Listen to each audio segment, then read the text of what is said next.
Been with me at a press conference.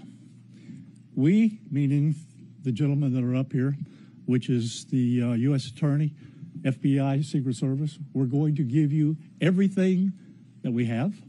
We're going to give you the latest updates. They're going to tell you what's going on with the investigation, everything. And then we're going to do a limited amount of questions. So make them good, all right? Don't get into what if and all this. Get legitimate questions. We got it? Okay, everybody ready? Okay.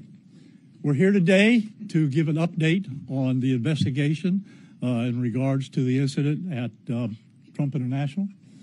With me is the U.S. Attorney, the FBI, and the Secret Service.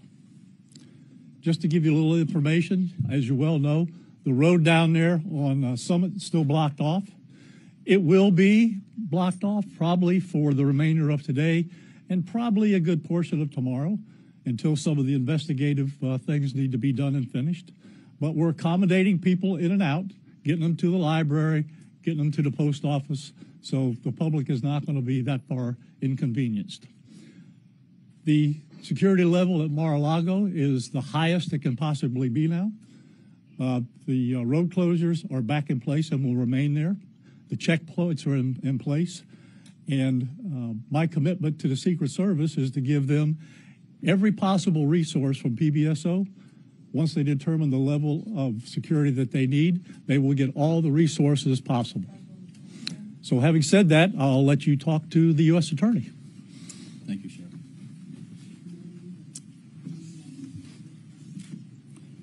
Good afternoon. Thank you for joining us today. My name is Markenzie Lapointe. I am the United States Attorney for the Southern District of Florida. I want to start by expressing my deep gratitude to Sheriff Rick Bradshaw of Palm Beach County Sheriff's Office for hosting today's press conference and for his department's assistance with this matter. I'm truly grateful for your leadership, sir. I'm also pleased to be joined by our partners in federal law enforcement from the FBI and the United States Secret Service, and also from ATF.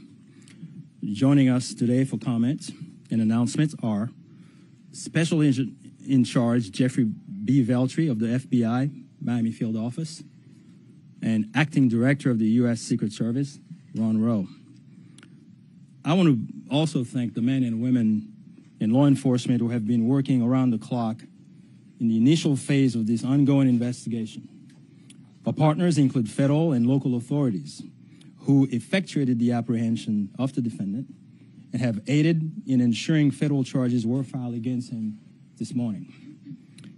We're here to announce that Ryan Wesley Routh, 58 years old, of Hawaii, has been charged by a criminal complaint in the Southern District of Florida with firearms offenses related to an incident which occurred yesterday at Trump International Golf Course right here in West Palm Beach. Roth was charged federally with possession of a firearm by a convicted felon and possession and receipt of a firearm with an obliterated serial number. He had his initial appearance today before Magistrate Judge Ryan McCabe in the federal courthouse in West Palm Beach. According to the allegations in the complaint, a U.S. Secret Service agent walking the golf course perimeter saw what appeared to be a rifle poking out of the tree line. After the agent fired a service weapon in the direction of the rifle, a witness saw a man later identified as Ralph fleeing the area in the tree line. Routh was later apprehended by officers from the Martin County Sheriff's Office in coordination with the Palm Beach County Sheriff's Office. The complaint alleges that in the area of the tree line from which Routh fled, agents found a digital camera, a backpack, a loaded SKS-style rifle with a scope, and a black plastic bag containing food. The serial number on the rifle was obliterated. According to the complaint, Routh was convicted of felonies in North Carolina in December 2002 and March 2010, and therefore was prohibited from possessing a firearm. The FBI is leading this investigation, this ongoing investigation. As the Attorney General stated earlier today, the FBI is continuing its investigation of this incident as an assassination attempt upon the former president. The investigation remains at its early stages. The entire Justice Department, including the FBI, the United States Attorney's Office for the Southern District of Florida, and the National Security Division are coordinating closely with our law enforcement partners to fully investigate and prosecute this matter. The charges we're announcing reflect the strong collaboration of the agencies represented here. The U.S. Attorney's Office, the Department of Justice, would be unable to carry forth our mission without the invaluable assistance of our federal, state, and local law enforcement partners. I would like to thank the Bureau of Alcohol, Tobacco, Firearms, and Explosives, and we have Chris Robinson here, Special Agent in Charge, and your Secret Service for the invaluable assistance they are providing, they have been providing. I would also like to recognize the Palm Beach County and Martin County Sheriff's Offices for apprehending the defendant. Again, without the local authorities to assist in those things, it would be literally impossible to accomplish the things we're able to accomplish on the federal side. I want to personally express my gratitude to the attorneys with the U.S. Attorney's Office for the Southern District of Florida and the Counterterrorism Section of the Justice Department's National Security Division for their nonstop work over the last 24 to 30 hours. Together, we will continue to work tirelessly to ensure accountability and the pursuit of justice. At this time, I will invite FBI Special Agent in Charge Jeff Veltri to the podium. After Special Agent in Charge Veltri completes his remark, Acting Director of the U.S. Secret Service, Ron Rowe, will provide remarks before we open the floor for a few questions. On our end, given that this is a pending matter before the court and the investigation is ongoing, all comments will be limited. Thank you very much. Jeff.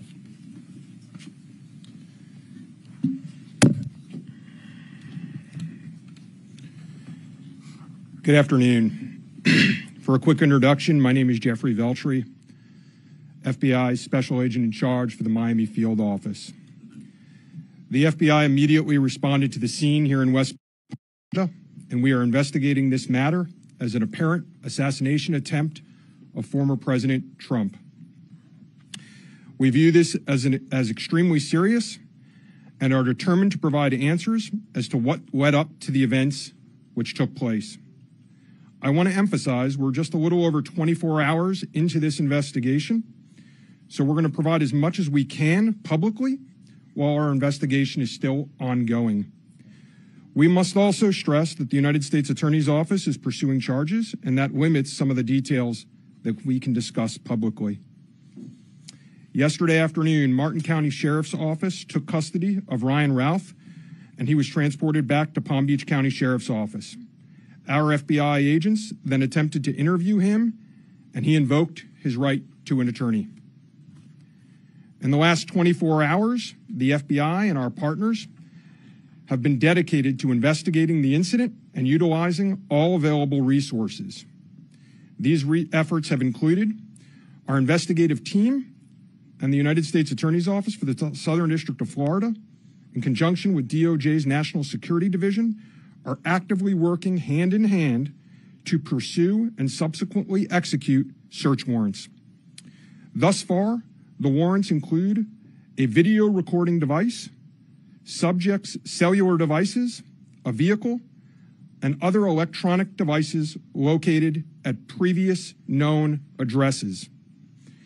We are coordinating with the United States Secret Service to complete numerous interviews of agents on scene. We have also interviewed 7 civilian witnesses at the scene, and that is just the beginning. Our FBI's Honolulu and Charlotte field offices have initiated interviews of several family members, friends, and former colleagues of the subject.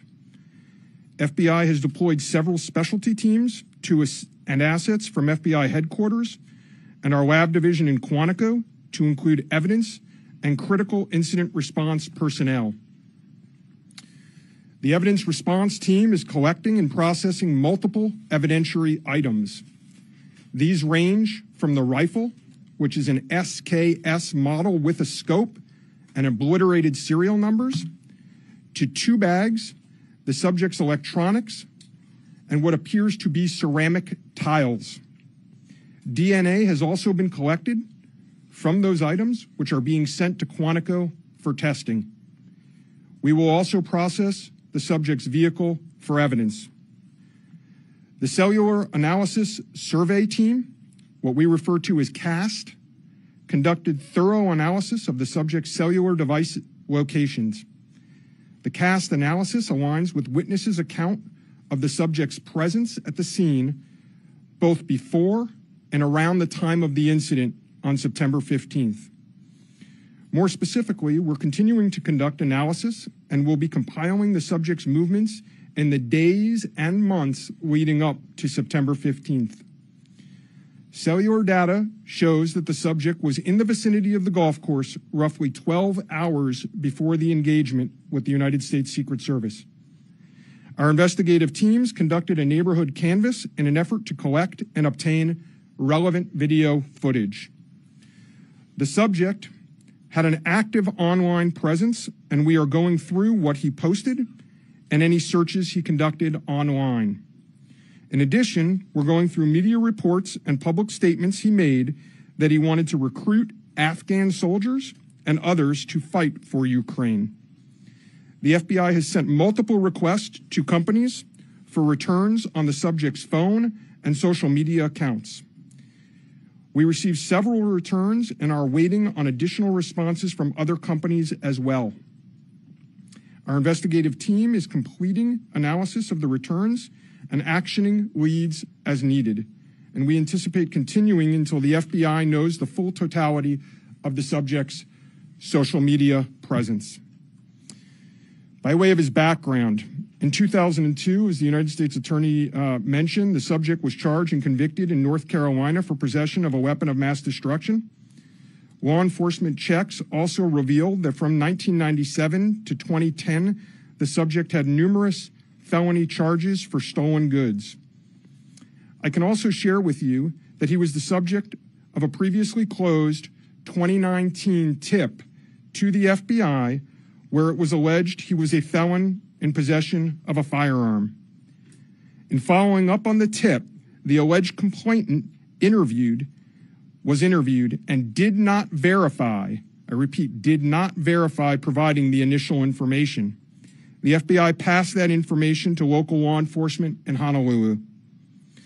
On behalf of the FBI, I would like to thank the Palm Beach County Sheriff's Office and Martin County Sheriff's Office for their incredible work in actioning the witnesses' information and rapidly apprehending the subject.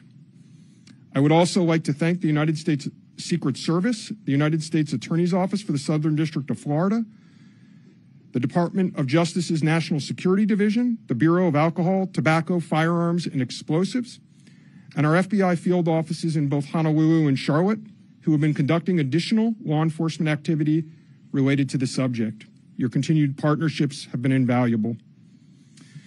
Oftentimes in law enforcement, we tell citizens to be vigilant and aware of their surroundings. Yesterday, a citizen provided remarkable assistance, which led to the arrest of this subject. We appreciate the public's diligence in passing potential tips and information regarding the subject and this incident to the FBI. If you have any information, please call 1-800-CALL-FBI or go online to tips, that's tips.fbi.gov. With that, let me turn it over to the United States Secret Service Acting Director, Ron Rowe. Good afternoon, everybody. Yesterday afternoon, this country was reminded of the heightened and dynamic threat environment the United States Secret Service and its protectees face on a daily basis. Immediately following the assassination attempt of former President Donald J. Trump on July 13th, the Secret Service moved to increase assets to an already enhanced security posture for the former president. In the days that followed, President Biden made it clear that he wanted the highest levels of protection for former President Trump and for Vice President Harris. The Secret Service moved to sustain increases in assets and the level of protection sought. And those things were in place yesterday. At approximately 1:30 p.m., former President Trump was playing golf during an off-the-record movement to the Trump International Golf Course. A Secret Service advance agent supporting the front edge of the agency's layered approach to protection encountered an individual attempting to secrete himself in the woodline. This happened, the alleged gunman was on the public side of the fence near the 6th green. A layered approach of security is integral to the Secret Service's protective methodologies, and it's also the key to our success. As former President Trump was moving through the 5th fairway across the course and out of sight of the 6th green, the agent, who was visually sweeping the area of the 6th green, saw the subject armed with what he perceived to be a rifle and immediately discharged his firearm. The subject, who did not have line of sight to the former president, fled the scene. He did not fire or get off any shots at our agent. With reports of gunfire, the former president's close protection detail immediately evacuated the president to a safe location. The protective methodologies of the Secret Service were effective yesterday. The former president's protective apparatus allowed for the early identification of the threat and led to a safe evacuation. The increased assets directed by President Biden were in place yesterday. These included the counter-sniper team elements, counter-surveillance counter-surveillance agents on the exterior, counter-assault teams partnered with local tactical assets from the Palm Beach County Sheriff's Office, and counter-unmanned aerial system elements. All of these entities were present yesterday. And while all of these assets were in place, as I've said publicly, we must satisfy the basic requirements of the Secret Service's protective methodologies. In partnership with local law enforcement, we did just that. And the agents' hypervigilance and the detailed swift action was textbook. And I commend them and our partners for an exemplary response in keeping former President Trump safe. And I will tell you, having served in local law enforcement in Palm Beach County, I can state that I am tremendously impressed and appreciative for all of the efforts of the Palm Beach County Sheriff's Office and Sheriff Snyder with the Martin County Sheriff's Office. But what was critical to this was the quick reaction, the response, the hypervigilance of the men and women of the United States Secret Service, who since July 13th have been rising to meet an unprecedented and hyper-dynamic threat environment. And they are rising to this moment, and I could not be more proud of them and the way they have executed, not only yesterday, but what they're doing today and what they are doing tomorrow and what they will always do because it is their duty. Thank you. Okay. All right. Well, go slow here, folks. All right. Don't everybody do it at once. Ask who you want to answer the question, and then give the question. I have a question for you, Director. Is there any evidence to suggest that the suspect knew that Donald Trump would be on the golf course at that time? And was the golf course searched thoroughly before the former president's arrival? So at this time, it was an off-the-record movement, meaning it was not on the former president's official schedule. And what I go back to is the layered approach. The elements and the methodologies of the Secret Service. There was a front element. It did its job in sweeping ahead of the president. That's what identified this individual who was in that wood line. And the swift action of that agent doing his job, pushing out ahead, sweeping while the president was behind him several hundred yards and several holes away, out of sight from the gunman, did his job. And that was what alerted the detail, and the swift action is what triggered that. First question, was there any evidence to suggest that the suspect knew that Donald Trump was going to be on that golf course at that time? Based on what I know now, and it's an active investigation, I don't have any information on that. Terry Parker. How many times did your agents go around the perimeter and scope out the golf course during the 12 hours that this guy was holed up in the shrubbery? So this was an off-the-record movement. It wasn't a site that was on his scheduled. It wasn't part of his schedule. So there was no posting up of it because he wasn't supposed to have gone there in the first place. Garrett Haig. Have you briefed former President Trump on your findings so far, and has his campaign asked for any changes in his security going forward after yesterday? So, sorry. So I've had a conversation with the former president. We've explained and we've worked with the campaign. The president is aware that he has highest levels of protection that the Secret Service is providing him. We constantly evaluate based on threat. And yesterday what we show is that our agents and our protective methodologies, and there's a lot of tactical assets in place, things that have been put in place as a result of what happened 60 days ago, those elements are working, and that demonstrates the redundancies that we have. And so we constantly evaluate. We'll of course, look at this and see what lessons learned from it. But as of right now, we are constantly evaluating that threat. And if we need to ratchet up additionally, we will. Yes, sir. Do we know when Ralph arrived in Florida in general, when he arrived in Palm Beach, the area? That's a question probably for the FBI. And if he's been at the golf course prior to this scoping it out? We're in the process of collecting a lot of evidence, and that will be part of that investigation to determine his whereabouts going back quite some time. Do you have any detail on where he might have gotten? That's part of the investigation as well. Again, that's going to be a little bit challenged until we're able to determine the serial number on that gun. So we're hopeful to be able to do that. We're still looking into that. The sheriff mentioned about the highest level of protection that they would lock down the golf course. Was that a miscommunication then, being that President Biden ordered the highest level of protection? Do you want to take this, Sheriff? Okay. So here's the deal. When it comes to Secret Service protection, we provide the highest level. So, for example, yesterday, counter-assault team elements. I'm not going to go into the number of personnel that we have out there, but we have the highest levels from Secret Service. When we work with the Palm Beach County Sheriff's Office, like, for example, yesterday, during that emergency action response, we had their local tactical team assets partner with our local tactical team assets. We had their helicopter up in the air, providing us 360 and situational awareness of the overhead for if there were any potential threats coming at us. So what we did yesterday was exercise our emergency plan based on the number of tactical assets and the highest level of protection that we are providing. The sheriff and I have talked. Now, clearly, when you go down Southern Boulevard right now and you try to get over to Palm Beach and you see the robust presence that's existing outside of Mar-a-Lago, the heavy uniform presence, the additional assets of the Secret Service. And for those of you that were here in 2017, when the president was in office, when you look at that footprint now and you look at it today, there's not much difference there. There is heavy uniform presence out there. And again, what I go back to is yesterday was an off-the-record movement. Off the record. And the president wasn't even really supposed to go there. It was not on his official schedule.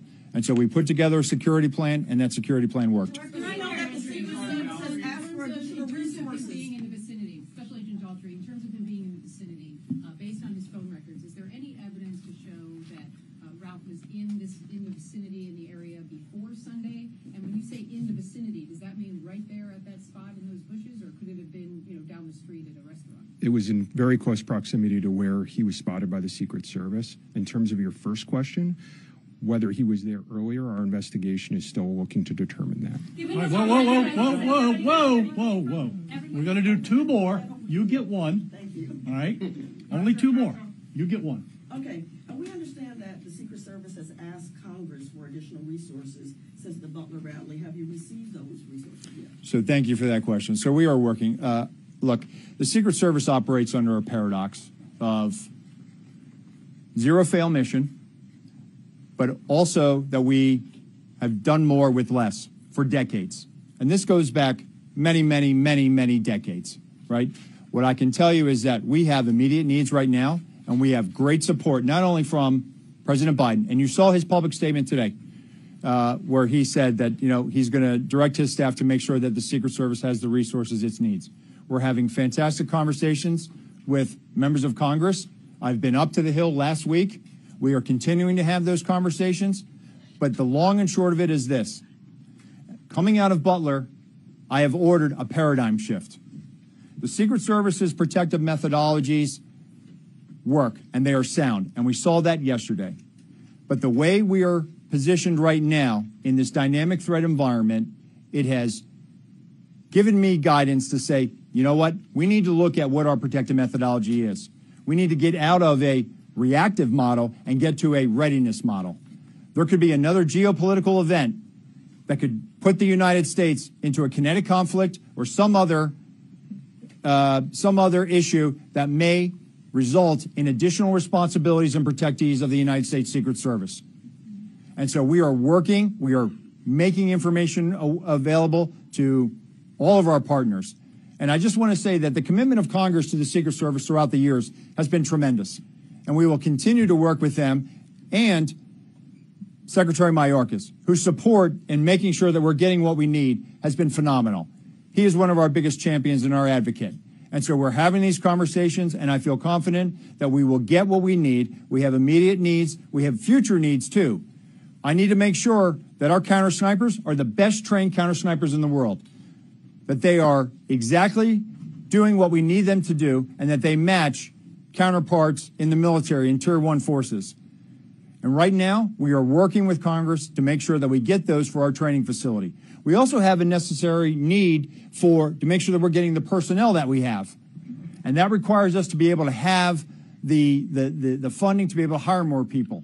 You can't just give me money and say, hey, we're going to make sure that everybody gets overtime. Because the men and women of the Secret Service right now, we are redlining them. And they are rising to this moment, and they are meeting the challenges right now. And if you look back at their body of work over the last 60 days, the Republican National Convention in Milwaukee, the Republican National Convention in Chicago, a visit of Prime Minister Netanyahu to Washington, D.C., and to West Palm Beach, which Palm Beach County Sheriff's Office supported. And then we go into the presidential debate in Philadelphia last week. And for those in the media that have been to a national special security event, if you saw the National Constitution Center last week, what you saw was pretty much a mini national special security event with the number of assets that were on that perimeter.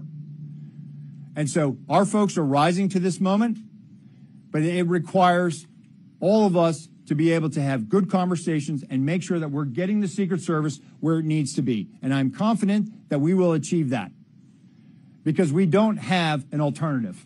Success, we have to have it every day. We cannot have failures. And in order to do that, we're going to have some hard conversations with Congress, and we're going to achieve that. Last question, one more. The special agent in charge of the FBI, Yes, sir. did he act alone? Did he have some kind of help? At this point, we're still exploring that, investigating that. Our investigation will determine that. We do not have information that he's been acting with anyone else at present. Do we know how long he's been in Florida when he arrived? Oh, you snuck one in there. At this point, the question. Our investigation is still determining that. Thank you. Anyone see him? All right. Anyhow, nope, that's it. We're not gonna do any more. All right, you got a lot of information there. The last thing I will tell you is, like the director of the Secret Service says, the president called me last night, President Trump. He thanked me for everything that we did along with the Secret Service. He knows we work great together, and he feels safe. That's important because he is. And what we did yesterday proves that the system can work because the suspect didn't even get close to getting a round off, and we apprehended him and brought him to justice. So we're very, very proud of that. Thank you, folks, for being here. I appreciate it. Sheriff, almost on the record, how do you pronounce his last name, Sheriff? Is it Ruth or Ralph? I've heard both. I say Ralph, but you say tomato, I say tomato.